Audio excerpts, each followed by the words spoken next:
Projet dit loi Le Maire, c'est le titre exact, c'est un plan d'action pour la croissance et la transformation des entreprises, et donc qui est annoncé pour être soumis au Parlement au printemps prochain. Il y a une consultation publique qui a déjà eu lieu dans le courant du mois de décembre, mais qui s'est limitée au milieu d'affaires, et il y a une consultation publique en ligne qui commence à partir de lundi prochain pour 3 semaines jusqu'au 6 février. Alors, il s'agit ni plus ni moins que de revoir la place de l'entreprise dans la société. Donc, c'est quand même un enjeu assez fondamental. En particulier par une redéfinition, comme Mathilde vient de le dire, une redéfinition de l'objet social à travers une modification, notamment, on pourrait revenir, de 2 des articles du Code civil, les articles 1832 et 1833, qui sont devenus largement obsolètes, puisque, pour l'essentiel, leur rédaction date de 1804. C'est le Code napoléonien, il n'y avait pas encore de grande industrie, il n'y avait pas encore de syndicats, en tout cas pas de loi sur les syndicats, il n'y avait pas de loi sur les sociétés anonymes, et malgré tout, nous sommes toujours régis par ces articles du Code civil. Alors pour l'instant, aucun projet de texte n'a encore circulé, il y a eu des rapports préparatoires qui commencent à être diffusés publiquement, mais il y a déjà plusieurs organisations patronales, des moindres, qui ont fait connaître leur opposition farouche. C'est la FEP, c'est le MEDEF, c'est la CPME. La FEP a même parlé de tripatouillage juridique, et Gattaz, le président du MEDEF, a dit qu'il s'agissait d'une absurdité, je cite. Alors qu'il y a d'autres cercles de milieu d'affaires, déjà depuis un certain temps, qui se sont montrés favorables à une transformation de milieu social de l'entreprise. Donc le dissensus que vous faisiez état à propos du gouvernement, il est déjà plus ancien dans les milieux d'affaires. Ça, c'est quand même une chose qu'il faut retenir. Alors, ce projet apparaît à beaucoup de... Enfin, je pense à l'ensemble des organisations syndicales et à plusieurs associations qui sont impliquées dans le mouvement de la responsabilité sociale de l'entreprise comme un enjeu majeur, puisqu'il est il devrait interroger donc, les entreprises sur leur rôle dans la société, leurs finalités, et les conduire de manière permanente, croissante, à intégrer des facteurs non économiques dans les décisions managériales. Alors aujourd'hui, donc, la question de l'objet social, donc, qui est traitée par les 2 articles 832 et 833 du Code civil, pardon. Alors je vais vous les lire parce qu'il faut quand même les connaître, excusez de vous infliger ça. L'article 832 dit ceci, la société, alors nous sommes sur le contrat de société, nous ne sommes pas sur l'entreprise. Il faut bien faire la distinction entre les deux, on pourrait revenir. La société, donc la société qui peut être civile ou commerciale d'ailleurs, est instituée par 2 ou plusieurs personnes qui conviennent par un contrat d'affecter à une entreprise commune des biens ou leur industrie en vue de partager le bénéfice ou de profiter de l'économie qui pourra en résulter. Elle peut être instituée dans le cas prévu par la loi, par l'acte de volonté d'une seule personne. Les associés s'engagent à contribuer aux pertes. Bon, l'acte de volonté d'une seule personne, c'est une rédaction récente qui date de 85 pour intégrer la possibilité d'avoir des entreprises unipersonnelles à responsabilité limitée. L'article 833 dit ceci, toute société doit avoir un objet licite et être constituée dans l'intérêt commun des associés. Des associés. Donc vous voyez que ces rédactions, donc, qui datent d'époques lointaines, restreignent la configuration de la société à ses associés et n'envisagent évidemment rien d'autre que la satisfaction de leurs propres objectifs à travers ce qui constitue leur intérêt commun, dit le texte. Donc on est loin d'une entreprise, d'une conception de l'entreprise qui se préoccuperait dans l'ensemble de ses parties prenantes, terme à la mode, pas beaucoup, enfin, terme qui est consacré maintenant, c'est-à-dire tous ceux qui participent à l'activité économique, les salariés, pour les lieux évidemment, et qui en subissent les conséquences, donc les riverains, l'environnement, etc. Donc c'est une conception qui est censée concourir au bien-être social et au développement durable, telle que le présentent généralement les discours sur les RSE qui sont aujourd'hui faire consensus.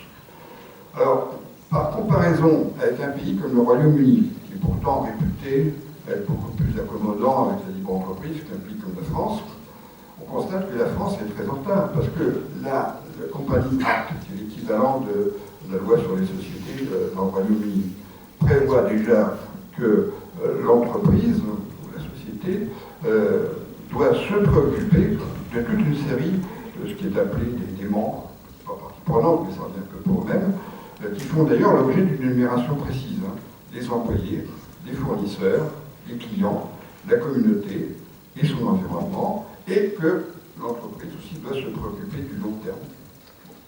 Alors, il y a quelques années, il y a plusieurs auteurs qui ont développé donc l'idée d'une révision du Code civil afin d'être en phase avec une évolution économique et sociale qui paraissait assez évidente.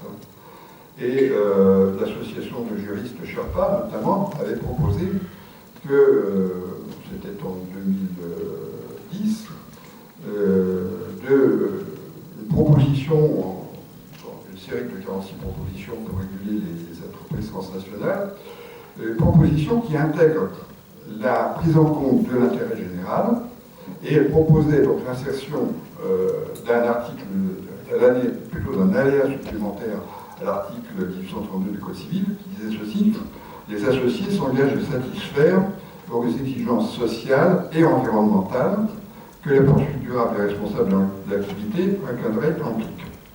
Alors, curieusement, cette idée a été reprise par Jacques Attali dans un rapport daté de 2013. Attali a sans doute convaincu le ministre de l'économie de l'époque, qui était un certain Emmanuel Macron,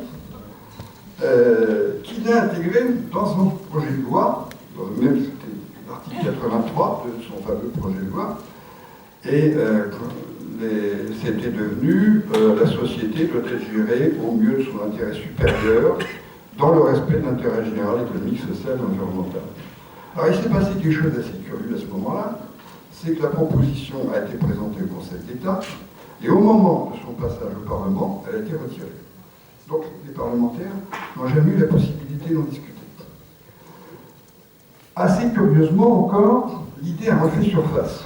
Le 17 novembre 2016 paraissait dans le quotidien Le Monde une tribune libre, signée d'une pléiade de personnalités internationales. Il y avait Bertrand Badré, il y avait Christine Lagarde, il y avait Pascal Lamy, le commissaire universitaire, et il proposait justement une nouvelle rédaction de l'article 1833, je ne vais pas vous le dire parce que c'est un peu trop long, mais qui énumérait justement, à l'instar de la loi britannique, un certain nombre de parties prenantes dont on devait prendre en compte également les intérêts aux côtés des intérêts des salariés. Alors, un peu plus tard, s'inspirant de ce qui s'est passé ces dernières années aux États-Unis et au Royaume-Uni, également en Belgique, il y a des chercheurs français qui ont proposé un nouveau statut de société qu'ils ont appelé la société à objet social étendu, la SOS, qui était destiné à intégrer dans l'objet social des objectifs économiques, sociaux et environnementaux. Personnellement, je ne suis pas le seul, je ne pense pas que ce soit une bonne idée. Je ne pense pas que ce soit une bonne idée parce que, contrairement aux États-Unis et à la Grande-Bretagne, la France n'a pas connu ce que j'appelle le traumatisme du procès Ford contre Dodge, plutôt Dodge contre Ford. En 1919, ça remonte assez loin, les frères Dodge avaient fait un procès à Ford parce que Ford, comme vous savez, avait augmenté les salaires et avait attribué des ristournes aux clients. Et les frères Dodge, qui étaient actionnaires de Ford, ont attaqué en justice, et ils ont gagné. Ils ont gagné. Ce qui voulait dire qu'un chef d'entreprise aux États-Unis ne pouvait pas se permettre de distribuer des ressources de l'entreprise qui constituaient des profits aux salariés ou aux clients. Et c'est resté aux États-Unis un traumatisme qu'on n'a pas du tout connu, en tout cas en France. J'ai interrogé beaucoup de gens. Si vous avez connaissance d'un cas, ne manquez pas de me le dire. Jamais un chef d'entreprise en France n'a été condamné pour avoir augmenté des salaires, pour avoir consacré une partie des ressources à l'amélioration des conditions de travail, avoir fait du mécénat, avoir financé la kermesse du curé, ou avoir financé l'équipe locale de football. Jamais. Oui. Bon. Alors, donc, la raison conjoncturelle pour laquelle je pense que je ne suis pas seul à penser qu'il y a un danger avec cette proposition, c'est qu'elle risque de donner le prétexte au gouvernement à l'heure actuelle de ne pas toucher justement au code civil, puisqu'il y a effectivement ces grandes organisations patronales aujourd'hui qui s'y opposent. Alors, dernièrement, c'est de la semaine dernière, vous avez peut-être vu qu'une mission avait été confiée à Nicole Notat et à Sénard, le PDG de Michelin, dont les objectifs sont assez flous, ça s'appelle Entreprise et bien commun. Au début, on a pensé que peut-être c'était encore un moyen d'éviter de contourner la difficulté. Peut-être qu'en réalité, si cette mission a été décidée tardivement, ça date de la semaine dernière, alors qu'il y a déjà eu un rapport de fait, un rapport qui reflète uniquement les points de vue des milieux d'affaires, c'est peut-être parce que justement le gouvernement, enfin, en tout cas certains membres du gouvernement, se sont inquiétés de la tournure que les événements allaient prendre. Donc, j'essaierai de terminer là-dessus, c'est que il y a, il me semble, pour les organisations syndicales, les associations, les ONG qui militent dans ce sens, de mettre un peu le pied dans la porte. C'est-à-dire de profiter des dissensions qui existent actuellement au sein du patronat, je pense qu'on est entre nous, de profiter des dissensions au sein du patronat et au sein du gouvernement pour essayer justement de faire passer un certain nombre de lois. J'ai animé avec un certain nombre d'associations environnementales de défense des droits humains et de solidarité internationale, un petit groupe de travail ces dernières semaines pour essayer de rédiger de nouveaux articles 1832 et 1833. Je ne vais peut-être pas vous les lire, on pourra en revenir si vous le souhaitez, simplement pour dire qu'il faut effectivement profiter de l'occasion qui nous est donnée pour essayer de faire avancer une conception nouvelle de l'entreprise. Je termine simplement pour dire les difficultés auxquelles on est confronté, d'un point de vue conceptuel. La distinction entre société, au sens civil ou commercial, et l'entreprise. Il faut qu'on puisse arriver à intégrer dans le code civil la notion d'entreprise, qui est plus ou moins présente aujourd'hui, mais qui est distincte de la notion de société. Est-ce qu'on fait référence à l'intérêt général, le respect de l'activité en quelque sorte de l'entreprise dans quelle mesure elle doit prendre en compte ou respecter l'intérêt général de la sauvegarde des biens communs? Ça fait référence effectivement à ce que nous a dit Geneviève tout à l'heure. Comment la gouvernance va pouvoir s'organiser après?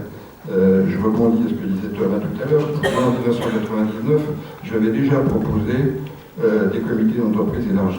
Bon, on sait bien, je sais très bien aussi que les organisations syndicales n'y sont pas favorables du tout, et même les ONG, parce que ça pose des problèmes de disponibilité, de rémunération, etc. Cela dit, il existe quand même des expériences de panels, de comités de parties prenantes, qui sont déjà un début dans lequel on peut avancer.